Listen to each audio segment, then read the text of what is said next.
Jirtu nagaa keessanii baga nagaan dhuftanii gara chaanaalii koo har'a kan hojjennu waaddii yookiin xibsii kana fakkaatu kan miidhagu kan mi'aawu isa hojjenna. Egaa kun foon miti qurxummiirraan hojjedhee akkamitti akka hojjennu isinitti agarsiisa jechuudha. Isa dursa garuu warri haaraa taatanii baga nagaan dhuftanii subscribe gochuudhaan maatii ta'a akkasumas mallattoo notification tuqaatii viidiyoo haaraa seen gadhiisu akka dafee isinitti qaqqabu gochuu hin dandeessu. Kan na wajjin turtanis hedduu galatooma. Like kan naa gootanii share kan naa gootanii hundumti keessan egaa baay'ee galatooma.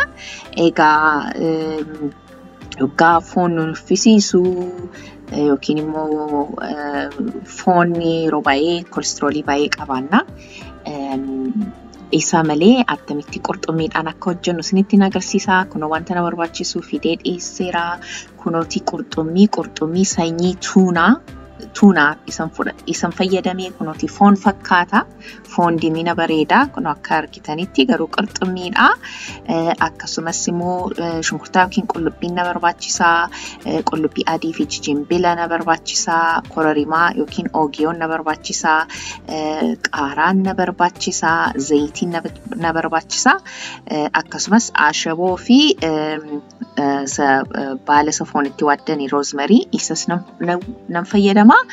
Amma gara jiru isaatti deema. Gaa jalqaba heelee korratti zayitiinoo isaa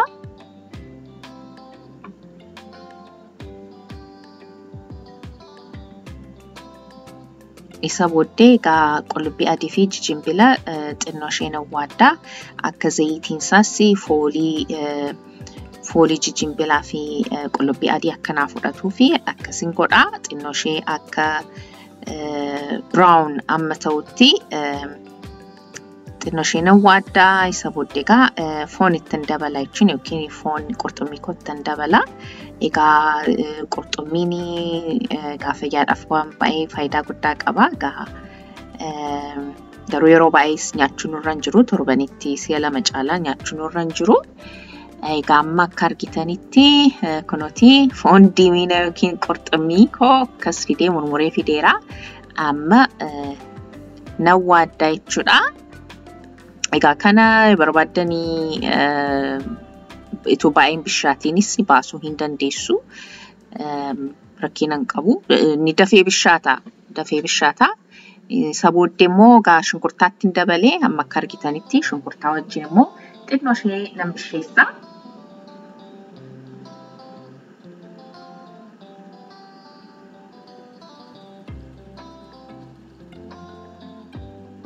Tole gamma maalittan dabalaa kororimaa yookiin oogiyoo ittan dabalee fal'aana shaayii walakkaasattan dabalee.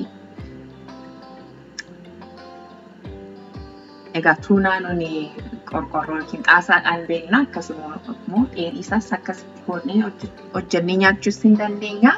Amma immoo roosmarii yookiin isa baalatti foon waaddanii isa sigaa maxxashaa seedhanii isa gogee kan daakamee mana qaba. Isatti godhee jiidhaasaas baalasaa jiidhaasaas qabdu taanaan isas godhamuu hin danda'ama. Rakkina hin qabu.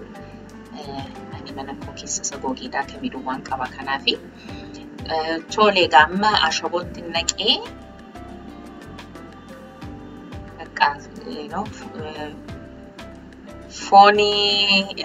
foon hoolaa yookiin foon re'ee yookiin foon sa'a akkuma sanaatti jechuudha. Waaddiin kuni yookiin xibsiin kuni haa ta'u gamma qaaraatti dabaleera qaqqabeera gamma xarapheezaa irratti wal agarra jechuudha. Tole akka argitanitti kunooti xarapheezaa irratti wal agarreerra kana fakkaata.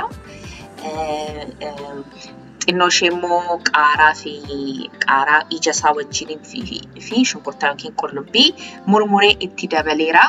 Akka argitanitti baay'ee mi'aa, baay'ee namatti tolaa, garaa namatti hin ulfaatu, baay'ee faayidaa guddaa qaba akkasiin jedhetti